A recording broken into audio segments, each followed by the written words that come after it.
So tier 1 companies అన్నప్పుడు మనకి మ్యాంగ్ companies ఉంటాయండి. అంటే ఇదివరకు ఫ్యాంగ్ అనేవాళ్ళం, ఇప్పుడు మ్యాంగ్ అంటున్నాం. ఫేస్బుక్ మెటా అయింది కాబట్టి top MNC companies, high packages ఉంటాయి, లైక్ టీసీఎస్, ఇన్ఫోసిస్, విప్రో, వీటిల్లో కొన్ని జాబ్ రోల్స్ కి, ఫ్రెషర్స్ కి లైక్ అబోవ్ 9 lakhs ప్యాకేజెస్ ఉంటాయి.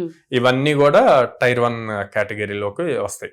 సో వీటిని చాలా మంది స్టూడెంట్స్ అబోవ్ 75% ఉన్న వాళ్ళంతా టార్గెట్ చేస్తారు. టెక్నాలజీ ఏదైనా ఫుల్ స్టాక్ దాంతో పాటు నేర్చుకున్న దాంతో పాటు దానికన్నా కూడా ఎక్కువగా వీళ్ళకు ఉండాల్సిన skill DSA, data structures and algorithms. Tier 1 companies అన్ని కూడా దాని మీద ఎక్కువ ఫోకస్ చేస్తారు, డిఎస్ఏ మీద. సో అది ఎంత ఇన్ డెప్త్ నేర్చుకుంటే అంత. అది ఆబ్వియస్లీ అది కొంత డిఫికల్ట్ పార్ట్ కూడా. కన్సిస్టెంట్ గా డైలీ 2 hours దానికి పెట్టుకొని టైం కేటాయించి 6 months ప్రాపర్ గా నేర్చుకుంటే గనక అది ఈజీ అయిపోద్ది. అదేమి రాకెట్ సైన్స్ కాదు కదా. చాలా మంది దాని మీద చేస్తున్నారు. సో ప్రాపర్ మెంటర్షిప్ తీసుకొని దాన్ని ప్రాపర్ ప్లాన్ చేసి నేర్చుకుంటే గనక ఈజీగా క్రాక్ చేయొచ్చు.